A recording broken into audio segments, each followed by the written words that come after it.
Hello and welcome to Fit to Box channel. Please like and subscribe and don't forget to jab that notifications bell for all my latest uploads. Today we've got another one of our fight discussions where we're going to discuss some of the fights that are coming up in the coming month. The fights that we're going to discuss is Triple G versus Canelo 2, AJ versus Povetkin, and also Groves versus Smith. In terms of the last fight discussion that we did, we'll also recap our decisions and our sort of predictions and how that went and see how we got on with that. We've got mixed fortunes, to be fair, as we always do. So let's kick off with that. Tony Bellew versus David Haye 2. That was a fight that we discussed. The result was David Haye stopped in round 5. He had 3 knockdowns, and then on the 4th time he went down, the ref sort of stopped him, giving Bellew the victory. On the night, Bellew, with his equipment, he wore metallic blue and silver Grant gloves, and Haye wore fly gloves, as I think I sort of hinted that he might do. Red, white and blue fly gloves, and they were beautiful. So some really nice gloves on display in this fight. In terms of predictions, Damien, you went for repeat. Yeah. Late stoppage for Bellew. Yeah. A little bit off on the prediction of the timing. I didn't expect Bellew to do what he did to Haye.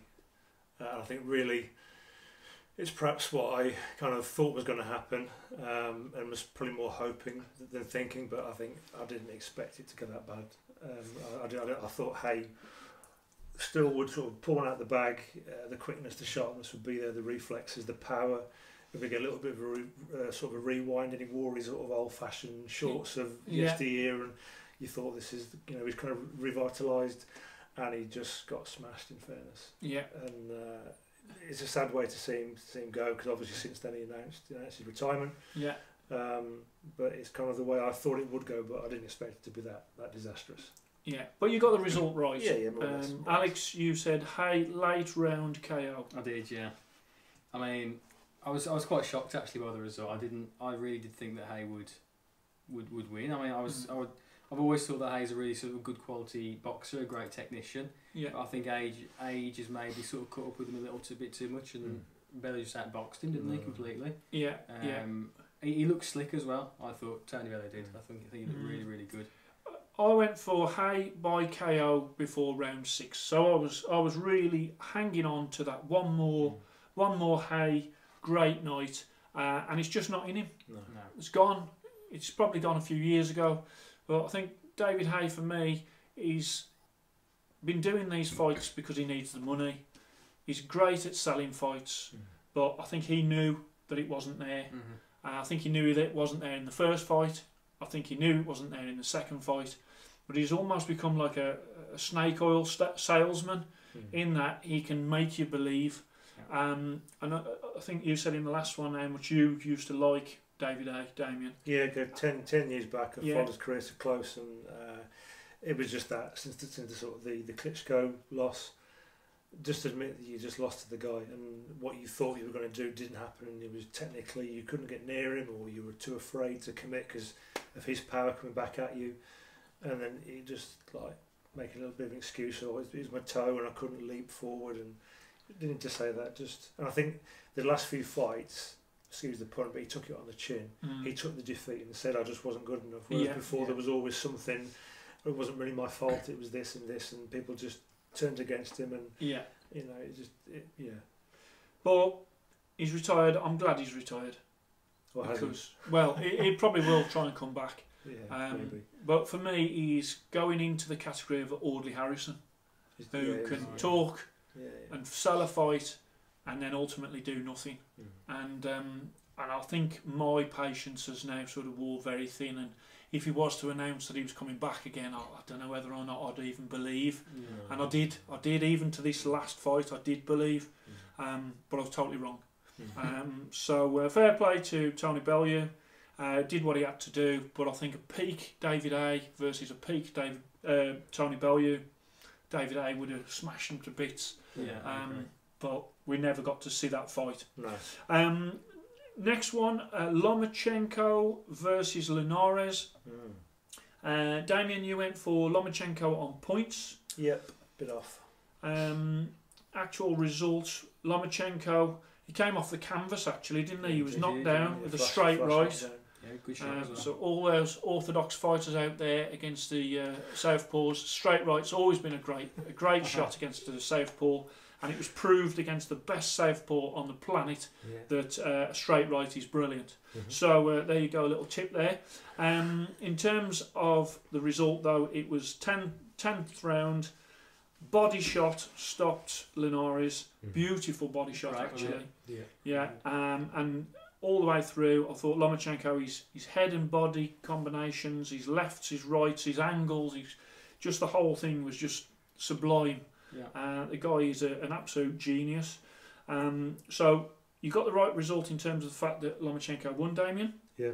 In terms of what they wore, Lomachenko wore his normal rival gloves in the yellow and the blue, and Linares, he wore a pair of Venom. There's not many times that I've seen a fight where a top class fight where they've wore Venom. Of course, Linares, he's wore Fly, he's wore Clayton Reyes, he's wore Winning, he's wore Grant. So there was no surprise really that he might come in with a different pair of gloves. The Venom black and gold that he was wearing, and I thought he fought all right actually. But you know, at the end of the day, Lomachenko was just too much for him. Alex, you said round 7, Lomachenko to make Linares quit on his stool. He was going for the no mass, wasn't he? Well, that seemed to be the theme, didn't it? So I thought, why not try it again? 5 in a row. No 5 in a row this time. No. And I said, ref, stoppage, round 8. So out of the three of us, I was the closest, which doesn't happen very often, but I'll take that one. But I don't think I'll ever, unless he's 50 years old, I don't think I'll bet against Lomachenko again. Not since I stuck my neck out with the Rigondeaux, and it just didn't happen. He's just that good. He is that good. So moving on, we've got some great fights coming up. We've got Triple G versus Canelo 2. I would fully expect Triple G to be wearing Grant gloves for this one. I would also, well, Canelo, he's been wanting to wear his own gloves, hasn't he? Have you seen that? I haven't seen that. He's got some gloves, no boxing, no life, and I think he's got a tattoo. Tattoo on his bicep, isn't it? Yeah, and he's designed these gloves himself. And what they've done is they've been approved by the Nevada State Commission, but the other team, the Triple G team, have basically said, look, you can't wear them. And I think rightly so, because they've never been used in any major fights before. There's normally about a year's worth of testing that has to go on before they just get worn in a major fight. So fair play for Triple G's team for sort of calling that out and saying no. There's also a problem, the last one, where when they were wrapping the hands as well. Yeah, Abel Sanchez was in the dressing room. That's it. He wasn't too happy about it. Yeah, he was saying, because they call it stacking, don't they, when they're putting too much, I think it's tape on the knuckles and then layer in and more tape and layer in and obviously building up, and he wasn't happy with that.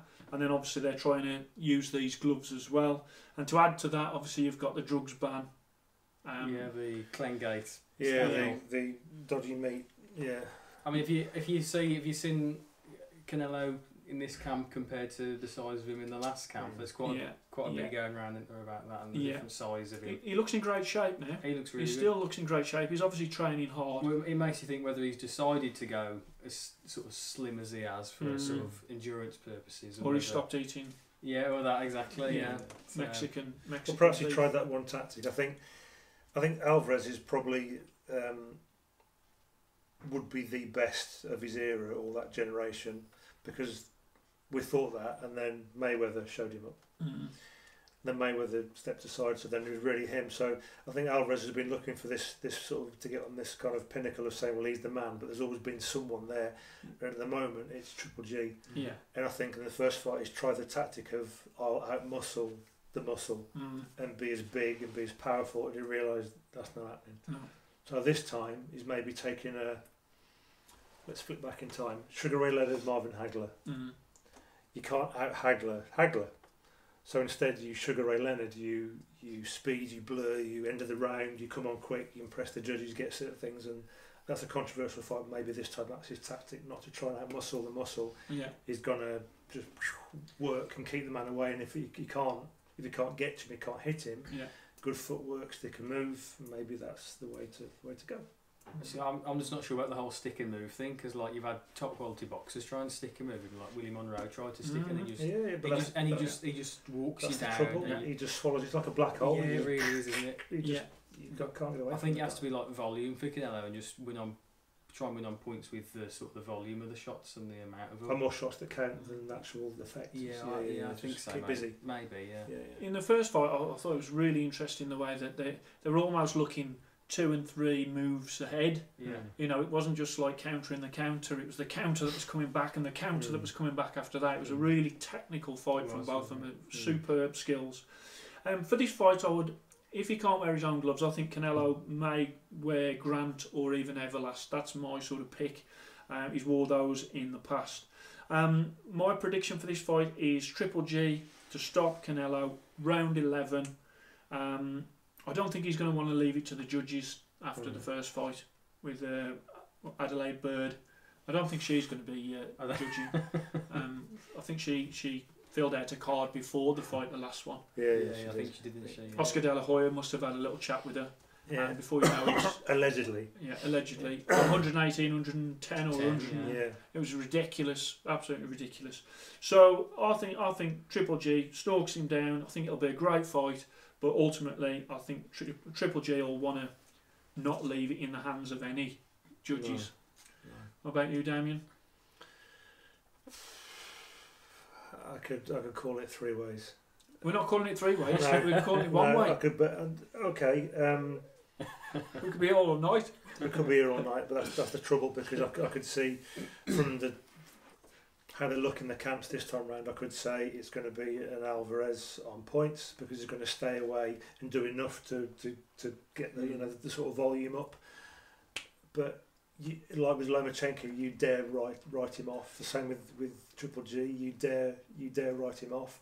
I can't see definitely this time Alvarez isn't going to stop him, because he hit him with some good shots last fight, and it was as big as he was, so big as the house, and he didn't shake the guy. So it's got to come back to whether he's going to do what he's going to do. But I'm nearer to where you are. I think it's not left to the judges.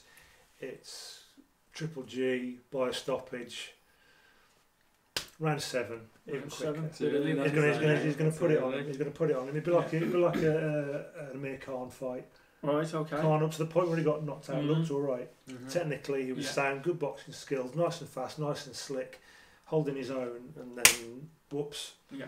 You're looking at the stars. So who are you picking? You're picking Triple G to do that to the way around. Yeah. Alex? I don't know. It's really tough on this. I think I much prefer the way sort of Canelo boxes. I think he's really sort of slick counter punching. But I much prefer to watch Canelo, and so I am a bit biased towards him because I know I like Canelo. You know I think he's a great boxer. I'll watch him a lot. Yeah, me too.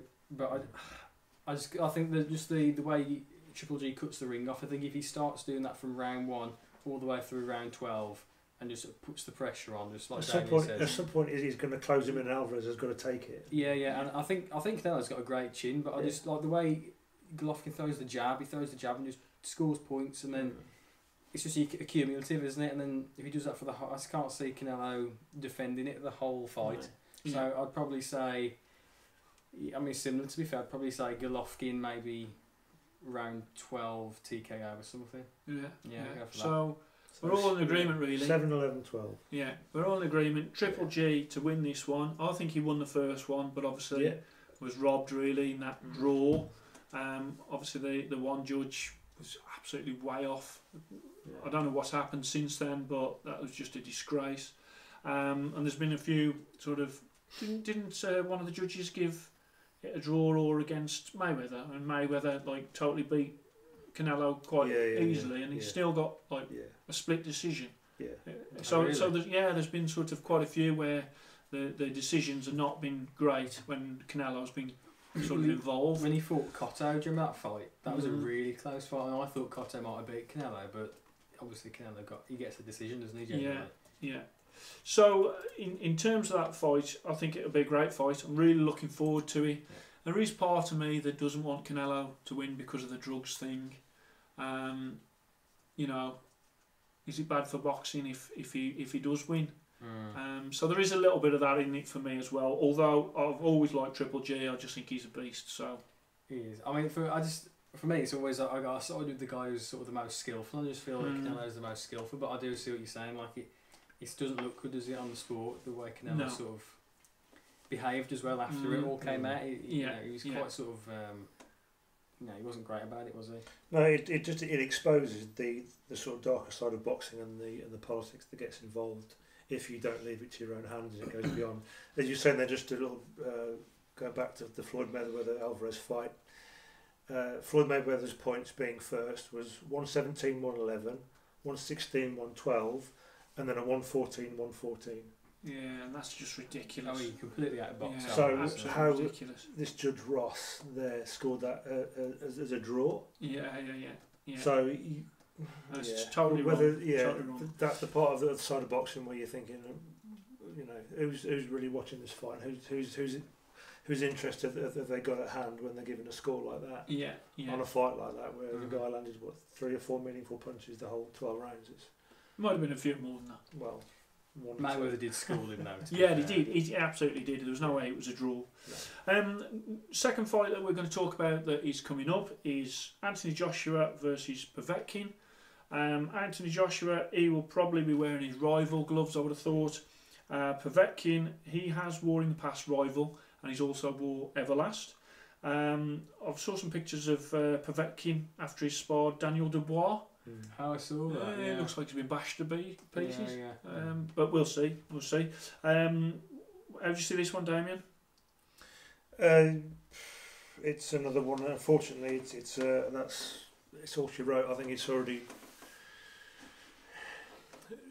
Joshua, for me, it's Wilder and Fury. They're the only two that are really going to give him any kind of problems. I'm not case of saying he just has to turn up because he knows he puts the effort in, he trains very hard, and he commits to the fight, but I can't see anyone really causing him trouble.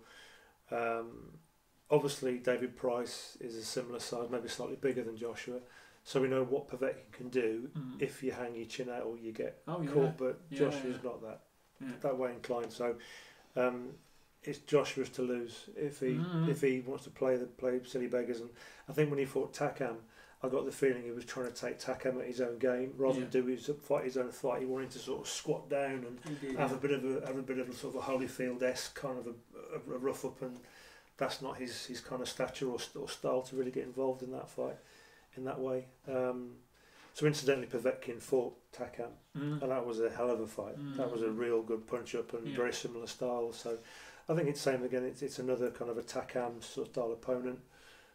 I can't see him unless he does something silly or mistakes. How's he going to win then? Povetkin's obviously ageing from when decent fight when he had with Klitschko, and Price, even though he ended up smashing Price, he took a good dig himself, and the corner post kept him up.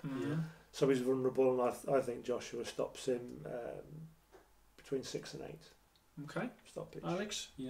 I mean, I think Damien's right. I don't think you can really sort of bet against Joshua with fights like this, can you? I think, really. like you say, it's him, Fury, and Wilder are the sort of top 3 dogs in the division. Price is a lot older. You know, he's a lot smaller.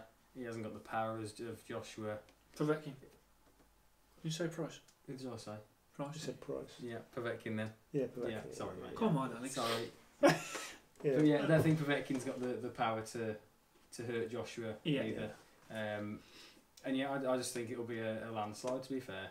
I think Povetkin might cause him a few issues, but apart from that, I think it'll be easy night's work for Joshua. Maybe, around 8 or 9. 8 or 9? 8 or 9 stoppage for Joshua. I think AJ knocks him out in 8. I actually think Povetkin could come out with something. He has got the power. He's a decent heavyweight. He has been over a number of years, but I think he's just too small. So as long as AJ sort of does the right things and doesn't, like you say, do some silly things, I think it's AJ's, and then that obviously will lead to a mega fight with either Fury or Wilder. Just touching on Tyson Fury's comeback, he's had 2 fights now. First one was a bit laboured, wasn't it? Bit rubbish, a really. bit of a show, wasn't it? Yeah, a bit of messing about. And then Pineta, he got the rounds in, didn't he? Yeah. I thought he looked good though against Pineta, to be fair. He did. I mean, Pineta wasn't much of an opponent, but you know, I thought he did okay. I think quite a few members of the crowd, and not saying me included, I'm a huge Fury fan, but I think they expected to put it on him, whereas Fury, I think the objective from the off was to just get the rounds. Yeah. And he wanted just to move and feel slick and feel comfortable like he did with it in the Klitschko fight, getting ready for Wilder. He wouldn't have learned a huge amount that he wouldn't have already known if he had got out there in 2 or 3 rounds. Yeah. And just put the guy down and rolled him over and gone, because that's what the crowd wanted. But him and his trainers and his camp wanted the rounds, the experience, knowing how to stay out of trouble. Because Pianetta, even though he's a southpaw, will still occasionally throw a big one over there just to keep him interested. And I think that's what they wanted, was a live opponent that wasn't going to play silly beggars and have the ability to stop him if he got careless. So. Yeah, I mean Fury's sort of lined up for Wilder, isn't he? Potentially December, isn't it? Yeah, December, so is it too early for Tyson Fury? I think he could do with one more fight, to be honest. I really probably do. could, yeah.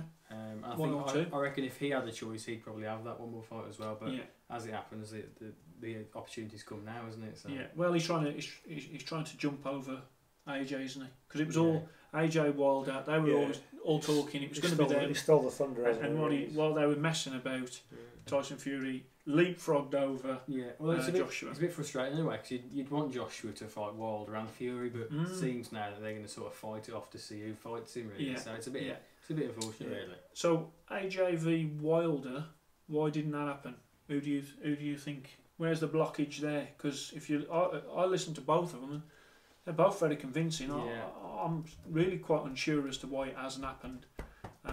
I mean, to be honest, I'm a massive Eddie Hearn fanboy. I am. So if I listen to whatever Eddie Hearn, that's the reason why for me. So if I'm a massive Eddie Hearn fanboy, I'm just like, you know what, whatever Eddie says is gospel. Like I'm like, you know what, Eddie, I believe you, mate. Really? Yeah. Yeah. No, I for legal reasons. This is all allegedly. I think it's Eddie Hearn protecting the cash cow. Yeah. That may well be. Wilder is a banana skin to the Eddie Hearn machine. And as much as I think that Joshua would handle Wilder, as much as Wilder and as powerful as he is, and for the height he is, I'm heavier. We're heavier than Wilder. I think Wilder weighs in at fight weight 15.5, 15 3/4, about 15 stone 10.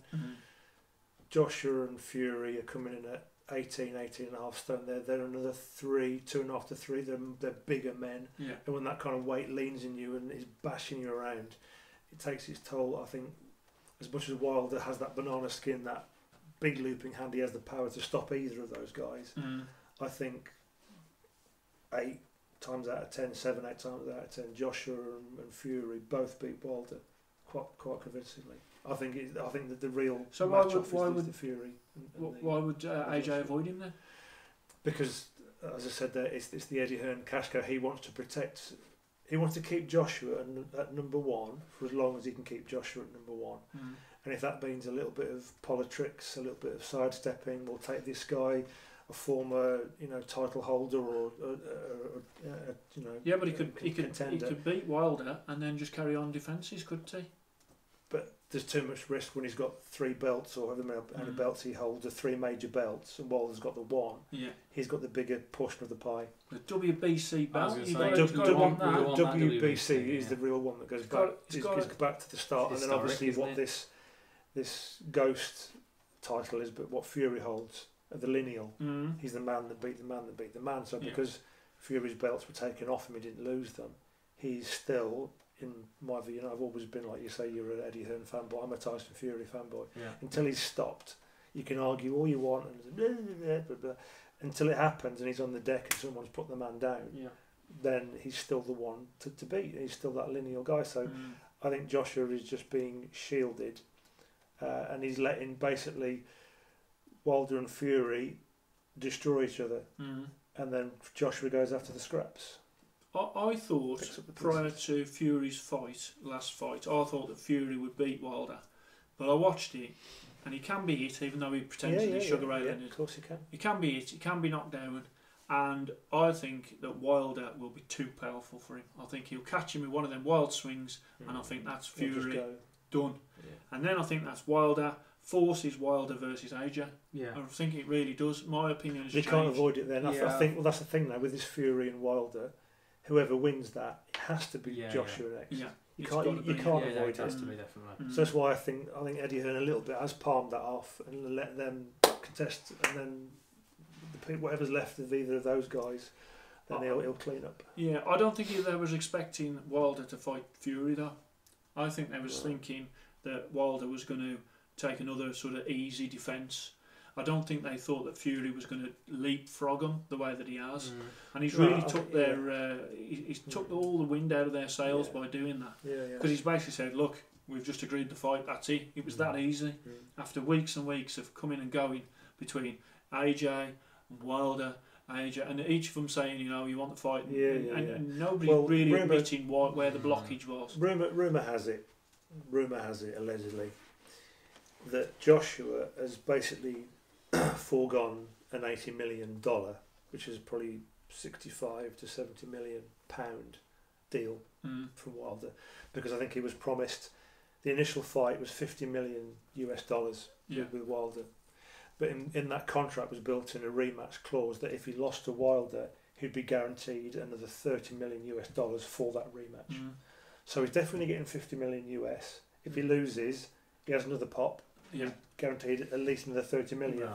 Plus on top of that, you're going to get all your pay-per-views and whatever else comes with it in your sponsorships. There's a lot of money involved there, but for some reason that hasn't clicked. And I just think that's more about, it's not about the money, because Hearn knows that money will come. Yeah. Whether it's now or whether it's after Fury or whether it's he's fighting Fury or Wilder, you're still going to be looking at contracts worth that kind of money, because the pay-per-view, people that will want to see that around the world will be astronomical. It's the biggest heavyweight fight for decades, so it's going to sell either way. Wilder or Fury. So why why risk it now? Have another voluntary defence, or maybe another, then another one perhaps before this time next year they're getting on for real. Yeah. We'll leave the predictions for that one for a later date, just because there's a lot can happen between now and then in terms of whether the fight does carry on or whether it falls through. But if it does, we'll do a fight discussion and we'll really sort of chew the fat over that one. Third fight to discuss is Groves versus Smith. This is the final. So, what do you reckon, Alex? It's a tough one. I think it's a really, really even fight. It's hard to call, but I think for me, I am edging towards Groves ever so slightly, just because of his experience. I think. I think he's only a young fighter, but he's been around the block a lot, hasn't he? He's a lot of miles in. So, those crotch fights. Yeah, exactly. took some toll. But I do think I really rate Smith. I think he's a really technically really good, isn't he? Yeah. But I'd probably swing towards Groves.